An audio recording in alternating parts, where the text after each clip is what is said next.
How you doing, sir? You ready to get this rolling? Yes, sir. Yes, sir. Okay, everybody set and ready? Okay, we will begin. If you have questions, please raise your hand and one of our girls will get you a mic.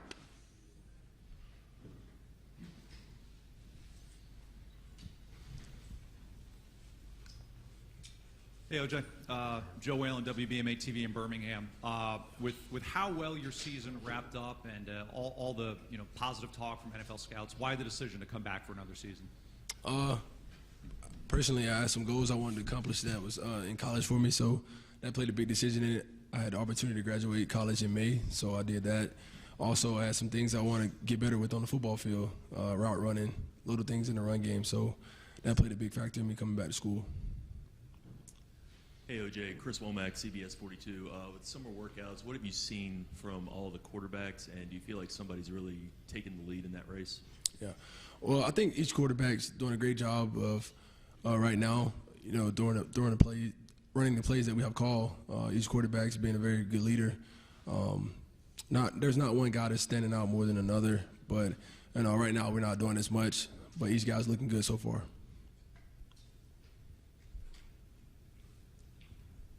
Hey, OJ, Scott Griffith, CBS 42. Can you talk a little bit, expound on the transition that sophomore year when they weren't utilizing you a lot, you were embracing blocking, and then how you become a good blocker, and now your role has expanded catching the ball?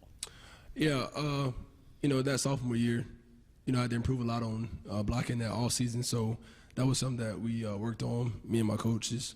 And that junior year, we took it to the next level, trying to work on the route running game. And now this season, we want to put all of it together to be a complete tight end. So it's just a progression, and I think this year we're trying to make that complete package of a tight end out of me. Hey, Steve Nissen, WEAR Pensacola. A lot of times when a team wins a championship, you see the next year they don't come back with the same hunger. Are you seeing that? What are the signs you're seeing in terms of the level of hunger? I think our team knows that that's old. This team hasn't done anything yet. It's a whole new team. We want to establish a new identity for ourselves. Everybody's working hard. Nobody's complacent. And I think our freshmen are buying into the process already. It's instilled in them from seeing the older guys do the right thing. So I think this team's going to be fine. Tom Menino, WBTM 13 in Birmingham. Obviously, there's been some off-the-field issues when it comes to your team this offseason, specifically with Cam Robinson and Hootie Jones. As one of the leaders in the team, the more experienced guys in the team, when stuff like that happens, do some of the older players reach out to those guys when that happens, and how much can you really try to make sure that everybody kind of stays out of that stuff when it comes to off-the-field issues? Is there anything you guys can do? When anybody on our team gets in trouble, we're a family. We all gonna, reach out and say something to them. We're there for them, support them. But as far as that goes, that's out of my hands. That's Coach Saban. He take care of that. I just say, guys, I just give my support. But other than that, it's in Coach Saban's hands. OJ, this will be the third straight year that you guys are going to be breaking in a new starting quarterback. Obviously, you guys have had great success with that the last couple seasons. As an offense, what do you guys do to help make that a smooth transition and help with the quarterback's development through the season? Like you said, it's the third straight year. I think we've done great so far with that over the years. So, the coaches does a great job of working with the quarterbacks in the all season, allowing them to go over the playbooks. Those guys focus. They do the right things, and whichever guy wins over the team in the all season and going to the camp, usually the starting quarterback. OJ, Tony Cornish Jr., WTBY TV in Dothan. Talk a little bit about the off season, what it's been like for you after coming off the national championship game, your outstanding performance, reception you received from fans, family, everybody around, and how you redial and try to refocus on a new mission this year. It's been great. Back home, a lot of support. I had a parade back home for me, so they've been showing a lot of support for me. But like I said, that's in the past for me. I know it's a big game for me, a big moment for me, but I try to brush that off. I want to bring a new identity to myself for this season, so focusing on getting better, becoming a complete tight end. OJ, you mentioned quarterbacks winning the team. In your mind, how does a quarterback do that? How do they do it without dividing the team? Because you've got several guys vying for the same position. I think it starts with being vocal. in the huddle, a guy who shows confidence even when he messes up. You know, no matter what, he still has, you know, a big. He's very enthusiastic still. He shows great determination. And I see that out of all our quarterbacks right now, you know, because everybody makes mistakes, so they're going to throw an interception every now and then, but who bounces back, who doesn't make the same mistakes twice? And I think that's what the coaching staff looks for out of a quarterback. And whichever guy does that the best, I think he wins over the team. OJ, Tierra Gibson, WAFB Baton Rouge. I'm just wondering what it's like blocking against a defensive line like the Tigers, or what it's like playing in Tiger Stadium. Definitely one of the loudest stadiums I ever played in. Always have great talent each year on the defensive line. You know, every year we play them, it's been a tough game, great competition. And I'm looking forward to going down there again this season, so I'm excited about that. Hey, OJ, Jacques Doucet, WAFB TV in Baton Rouge as well. What does Coach Saban do to get you guys hungry again, or does he have to do that to you guys? I don't think he has to. I think, you know, with us being competitors and us having goals as a team, we know what it takes to get to what we want to accomplish. So Coach doesn't have to say much. You know, Coach is still going to be there for us to coach us up, you know, give us the speeches that we need. But if you don't want to win, I don't think, you know, you're a competitor. So he don't have to say too much to get us fired up. Out of the quarterbacks, Cooper is the one that has the most experience. What have you kind of seen in his development in spring and in the off season? I would just say him being more vocal. You know, he kind of, you know, in the years, you know, him being a younger guy, probably be a little, you know, shy. Wasn't quick to say anything, but now he's being more vocal. He's been a very good leader for us. He's doing a great job of teaching the other quarterbacks different things. Each quarterback's helping each other out, but he's probably the most, like you said, experienced one. And just seeing him evolve and being more vocal is it's a great thing to see. Go right here in the front. Hey, OJ, Seth Austin, ABC 3340 here in town. A couple coaching changes for you this season. Brent Key getting hired to be the offensive line coach. Mario Cristobal moving to tight ends with you. Is that a little more special attention with the tight ends that could help you grow and develop to become an NFL talent type guy? Yeah, you can look at it like that. I see Coach Cristobal is a great coach. You know, even when he coached the O-line, the enthusiasm he brought every day to practice and the enthusiasm he brings every day in our tight end room is second to none. He's gonna have us ready to play every game. He's teaching us great techniques, and I'm excited about the season. And like I said, man, he's a great coach, and I'm just happy to see where we go from here. Right back here in the back. OJ, Bo and Damien are going to be asked to take on a greater role out of the backfield this season. How have you seen those two guys develop? Yeah, matured a lot. You know, last year we had a great running back. So those guys to play under a running back from last year and just to see how he played in Derek, I think those guys have matured, and I see it now. Bo and Damien are both helping the younger guys that came in this year, the freshman running backs. They're being leaders also at their position, and I think they're going to be ready for the challenge that we're asking them this season.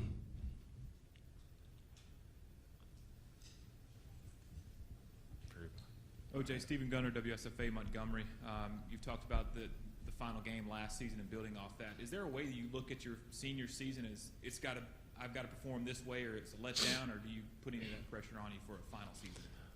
No, I don't want to put any pressure on myself. I know what I need to do. You know, just go out there and play hard for my team every game. Everything else will take care of itself. You know, I know our coaching staff will do the right things to have us prepared, and Coach Cristobal will do everything to have me prepared to play each game to the best of my abilities.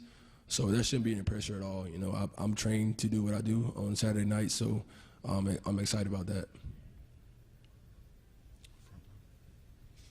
During the season, when we're in Tuscaloosa talking to you guys, we usually ask you from time to time questions about fans and just the attention you get playing for this team. Was walking in the lobby today kind of the epitome of the attention that you guys receive pretty much everywhere you go? Yeah, definitely. Our fans, they're here bright and early in the morning. That's just an example of how it's going to be in the fall when the season comes around. And no matter where we play, fans are always there traveling with us, show great support. So this is only half, not even half for our fans. So I only can imagine when the fall rolls around and the first game in September comes. Say that again. It was Kind of like, wow, this many people just came for media days. Imagine when they actually come for the whole game. I mean, for a real game. So it was kind of, not really nerve-wracking, but it's just shocking to see a lot of people come for media days.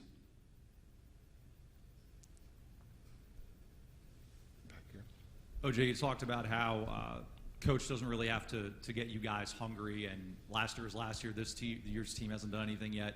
What is it, though, about Alabama? Because not every team does this, but you guys seem to do a good job of compartmentalizing one season to the next and staying hungry. What is it that you guys do different? I just think the way we work in the off season, and we have a 24-hour rule each game. So leaving each game behind and moving on to the next. Same thing with the seasons. Leaving one season behind, moving on to the next one. And all the work that we put in the all season is it's a tough challenge for us, and we know that. So you don't want to have a letdown, and all that work you put in, you want to make sure it pays off during the season. So each guy has it in the back of their mind when we step on that field, and I think that's what makes us so good. OJ, you touched upon the LSU game for a while. People call it the biggest game in college football, all the NFL talent and whatnot, but you've beat them 5 in a row now. Has the game lost any luster? How do you view the matchup now? No, it's each year is still going to have the same hype because of, like you said, all the talent that's on both sides of on the teams. This year, I'm looking forward to it. Like I said earlier, man, and LSU is a great team. Every year they're a great team, so we respect them. I think they think the same of us. So each year is going to have the hype around it, and I just can't wait till November 5th. Looking forward to that game. You talked about Bo and Damian, but and Alabama's always been known for their running backs. But is this the best receiving core, yourself included, as a tight end, that Alabama may have ever had? I really can't speak for the other generations of receivers to come through, but I know this group we have are just a bunch of guys that are hardworking.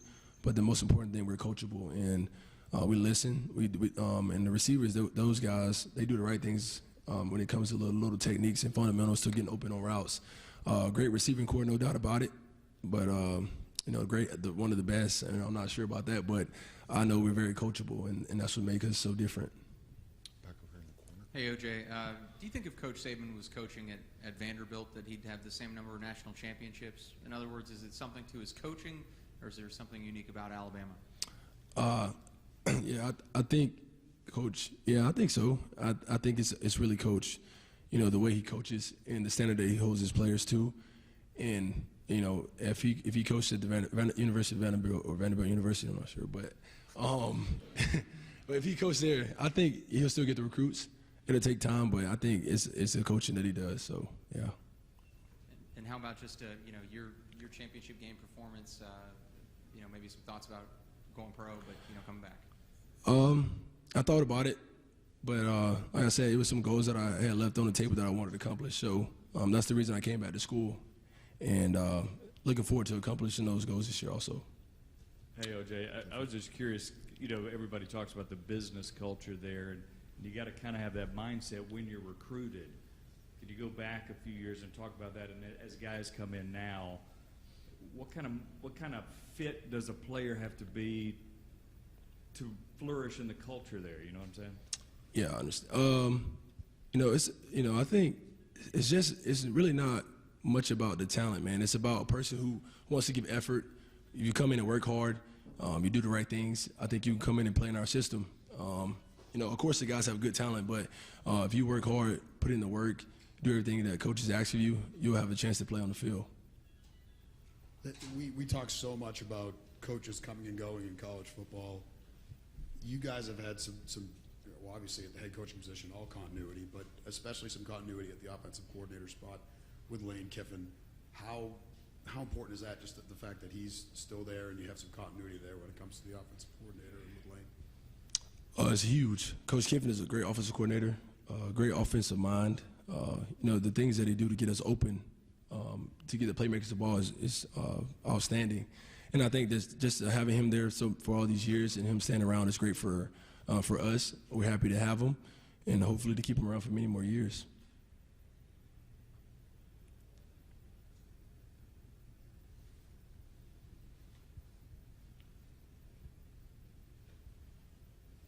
OJ, we spoke to your mom downstairs. I think it was kind of a surprise maybe that she showed up here, but you mentioned the support back home.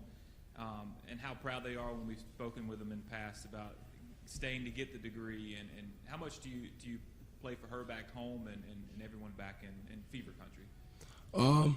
It's, back home, the support is outstanding. I think about it all the time. Being a person, one of the first people from my city and my town to make it big like this is awesome. So I always try to, do my best for my city and for my town.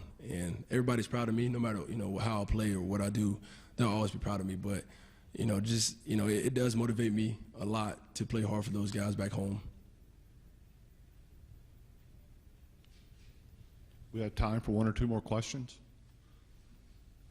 OJ, how many championship rings do you have, SEC and national championship rings? I have 4. I have 2 SEC rings, and 1 national championship. With all the Playoffs. success, what keeps you guys hungry and motivated? Why is it not a one-of? Why is it sustained success? Like I said, I think anybody that want to, compete and be a competitor, you want to always get what's out there for you. You want to do more, achieve more. You don't want to be satisfied with just doing what you've already done. You always want to get better each season and try to challenge yourself to achieve more. So I think that's why every year we come back hungry and want to do it over again. Obviously, Calvin Ridley really burst onto the scene last season. Beyond just his talent, what is it that allowed him to be so good, so dynamic, so quickly? I think the attention to detail that he does, he pays attention. He's very coachable, and he's very smart. As a smart receiver, he came in as a freshman. He understood coverages. He knew how to, run double moves. He sells a lot of routes, and I think just that his experience as a young guy, and he plays like a veteran. So that's what makes him such a good receiver. One more question. In the back. OJ, talk about your running back core, kind of the guys and who you guys have. Your running backs. We have Bo Scarborough, Damian Harris. We have Joshua Jacobs. We have B.J. Emmons, Ronnie Clark. Those are the guys we have. And like I said, Bo and Damian are the two leaders of that core. And I think those guys have learned from running backs of last year team to do what they do now. They know what to do, but they're coaching up the younger guys. And I think they're doing a great job of leading the running backs this year. Okay, thank you very much. Peace love to you. Enjoy the day.